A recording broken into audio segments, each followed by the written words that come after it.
बर्फ के पंडाल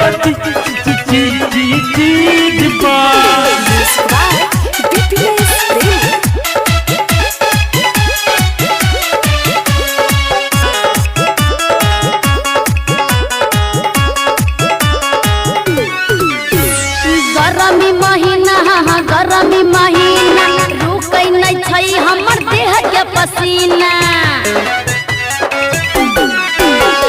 गरमी महीना रुकै नहीं छै हमर देह के पसीना। हर में तो हर देह के पसीना। अच्छा अनथन ढापिए वो फ्रीज का के पैंताल चीज पा धन ढापिए वो फ्रीज का बर्फ के पैंताल चीज पा।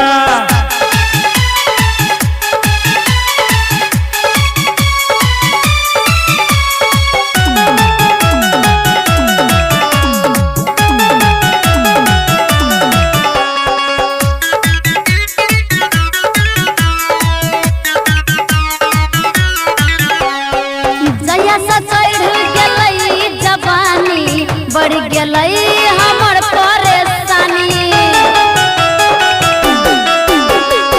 जहिया से चढ़ गई जवानी बढ़ गई हमर परेशानी।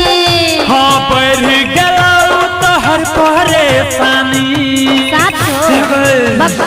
असर नहीं कर तो समझ पा के पैंताल चीज पा धन ढापिए वो फ्रीज का बर्फ के पैंताल चीज पा।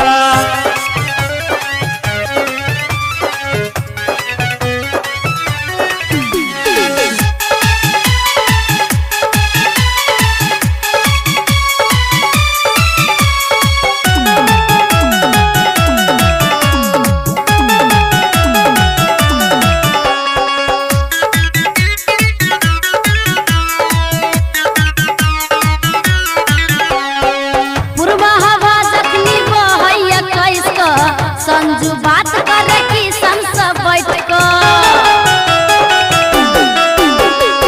पूर्वा हवा जखनी बहैया कैस को संजू बात करे कि संस बैठ को।